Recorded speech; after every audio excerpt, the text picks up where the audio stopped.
가짜 도장입니다. 자, 며칠 전이죠. 박세리 전 선수가 이사장으로 있는 이 박세리 희망재단이 있는데 이 박세리 선수의 부친을 고소했다는 소식 저희가 전해드린 바 있습니다. 자, 뒤이어서 나온 소식이 있어서 한번 짚어보도록 할 텐데 그 전에 먼저요. 박세리 씨가 이 재단을 만든 취지부터 들어보겠습니다. 운동선수들이 좀 더 나은 환경 속에서 훈련할 수 있는 그러니까 교육을 받으면서 끝나자마자 바로 더 체계적으로 완벽한 프로그램을 짜여서 거기에 있는 코치진들과 맞춰서 능력을 향상시키고 그러면서 선수들이 자기의 꿈을 키워가고 그러니까 성공해서의 그런 지보다는 그냥 정말 존경받는 사람이었어. 그냥 존경받는 사람으로 남았으면 존경받는 선배로 남았으면 그게 저한테 가장 큰 보람이 되겠죠. 네. 자, 장가 기자. 일단은 이 박세리 선수 부친이 이 박세리 재단의 법인 도장을 위조했다. 이걸 알려줘서 저희가 키보드를 뽑았는데, 근데 지금 이 사건이요 단순한 이제 부녀 갈등이 아니라 3천억 원대입니다. 3천억 원대 이제 새만금 레저시설 조성 사업과 관련이 있다. 이 내용이 나왔다고 해요? 맞습니다. 박세리 씨 부친은 한 민간 업체로부터 이 새만금의 국제 골프 학교를 설립할 것을 제안을 받자 재단의 법인 도장을 몰래 제작해서 가짜 서류를 제출을 했었죠. 네. 이 국제 골프 학교 조성 사업은 3천억 규모의 새만금 레저 시설 조성 사업의 일부였던 것으로 전해집니다. 그러니까 새만금에 축구장 160개 규모의 관광 레저 용지가 조성이 됐는데 이 부지를 개발을 해야 되니까 네. 새만금 개발청에서 이제 사업할 사람들을 이제 모은 거죠. 그 중에서 A 컨소시엄이 3천억을 투자해서 관광 레저 시설을 세우고 거기에다가 골프 아카데미까지 세우겠다고 하니까 새만금 개발청은 이 A 컨소시엄에 굉장히 높은 점수를 줬다고 합니다. 이후에 이 새만금 개발청이 재단 측과 소통하는 과정에서 이 박세리 씨 아버지가 서류를 위조한 사실을 알게 된 거죠. 네. 자, 이런 내용이 있었네요. 자, 어쨌든요. 장가 기자. 새만금 개발청도 이걸 철석같이 믿을 수밖에 없었던 게 이 박세리 씨 부친이요. 직접 내가 이 재단의 회장이다. 이렇게 얘기하면서 발표를 했다고 하더라고요. 믿을 수밖에 없는 거 아닙니까? 네, 그렇습니다. 이 박세리 희망재단 이 회장 명함을 아버지가 들고 다니면서요. 이 컨소시엄이 PPT 발표를 할 때 아버지도 함께 와서 이 5분간 어떻게 학교를 운영할 건지 이거를 설명을 했다고 합니다. 네. 또 새만금 개발청 관계자는 정말 이 아버지가 박세리 씨를 대변하는 사람인 줄 알았다라고 했는데 저도 이 박세리 씨 아버지가 뭐라고 말했는지 궁금해서요. 이 새만금 개발청에 직접 전화를 걸어봤거든요. 네. 목소리 한번 들어보시죠. 어떤 식으로 운영을 하겠다고 하시던가요? 이제 골프 아카데미를 잘 운영해서 그 어린이 재단 애들도 꿈나무들도 키우고 인재 육성도 하고 이걸 통해서 지역 관광 활성화도 되게 만들겠다. 우리가 제안서 검토할 때는 서류가 빠졌나 안 빠졌나를 검토하는 것이고 그 내용에 대해서 이제 세부적으로 심층 검토를 해요. 이게 진짜 제안서가 이게 자금 증명서를 대출 증명서를 붙이거든요. 그런 부분도 다 금융기관에 전화를 해서 확인하고 이게 맞는지 다 이렇게 하는 과정에서 이렇게 알게 된 거고요. 자, 박세리 씨 아버지는 박세리 희망재단 회장 명함까지 들고 다녔다고 했는데 그런데 이 희망재단 측에서는 박세리 씨 아버지가 재단과 어떤 연관성도 없다고 했거든요. 이 재단의 목소리 한번 들어보시죠. 네. 박세리 희망재단 측과는 전혀 무관한 내용이고 일절 상의나 내용을 전달받은 바 없고요. 일단 박준철님은 박세리 희망재단에서 어떠한 직책이나 역할도 맡고 계신 게 없습니다.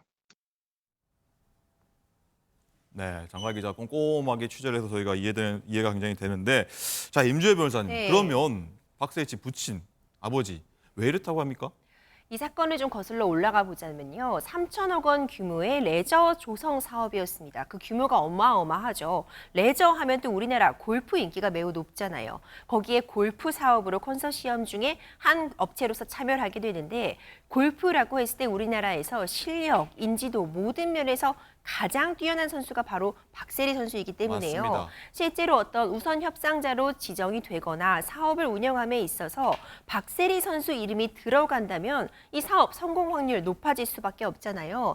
그러니까 이제 박세리 아버님의 입장은 이 박세리라는 이름이 들어가야 어떻게 보면은 시공사들과 대화를 할 때 새만금 이 사업에서도 좀 허락을 해주지 않겠냐, 이 사업이 추진될 수 있지 않겠냐 이런 생각에 이제 본인이 아버지니까 내가 뭐 이렇게 해도 되지 않을까 하고 좀 만연하게 생각한 것 같다 이런 입장을 피고 있거든요. 결국 이 사업을 운영하려면 따내려면 박세리 씨 이름이 필요할 것이라고 판단해서 그리고 내가 아버지니까 이 정도는 해도 되지 않나 생각했다. 이 정도의 입장으로 정리할 수 있을 것 같습니다. 네, 어쨌든 뭐 내가 박세리 아빠인데 이 정도면 괜찮지 않아? 라고 어떻게 보면 순진하게 생각할 수도 있고요.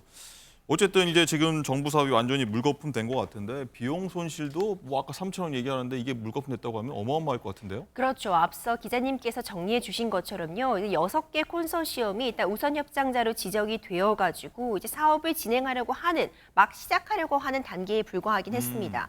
하지만 이 과정에서 지금 이 허위 서류를 작성한 것이 드러나서 이 박세리 희망재단은 원래 비영리 재단이기 때문에 이런 식으로 골프 아카데미 같은 부분을 운영할 수 없도록 정관에 규정이 되어 있거든요. 네. 사실상 이렇게 위조된 서류를 제출했다고 해도 진행이 불가능한 그런 사업이었기 때문에요. 이 부분에 대해서도 이 새만금 해양 레저 관광 복합단지 개발 사업 지연에 대해서 이 부분도 우리가 손해배상을 청구할 수 있다 이렇게 정부에서는 입장을 밝히고 있습니다. 그 근거로 들고 있는 것이 이 새만금 개발청에서는요. 이 새만금 개발청은 이 개발 사업을 진행하면서 이런 일을 대비해서 우선 협상자들에게 미리 받아둔 자금이 있거든요. 네. 그 규모가 이제 직접 투자비의 2% 정도에 해당하는 약 60억 원을 지금 미리 받아놓은 부분이 있기 때문에 만약 손해 같은 부분이 있다면 여기서 충당할 수 있기 때문에 이 국가 이 사업에는 전혀 지장이 없다, 손해를 본 부분은 없다 이렇게 밝히고 있지만 향후 구체적으로 어떤 계약 관계에서 지금 계약을 파기됐다고 볼 것인지 이 컨소시엄이 아예 협상자에서 제외가 되는 것인지 이런 부분은 좀 더 논의가 지켜볼 필요가 있겠지만 기본적으로 어떤 금전적인 배상 책임을 질 가능성도 남아있는 상태이긴 합니다. 네, 어쨌든 이 박세리 씨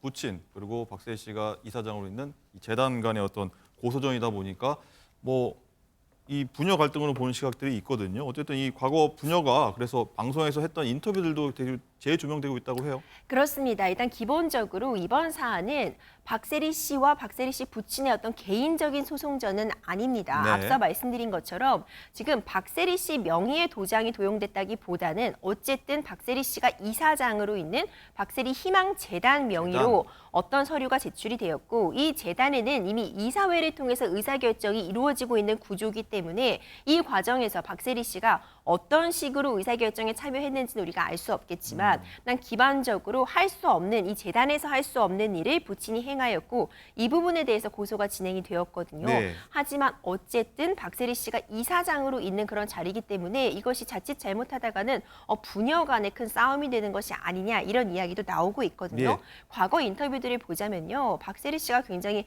효심이 지극한 것으로 맞습니다. 알려져 있었죠.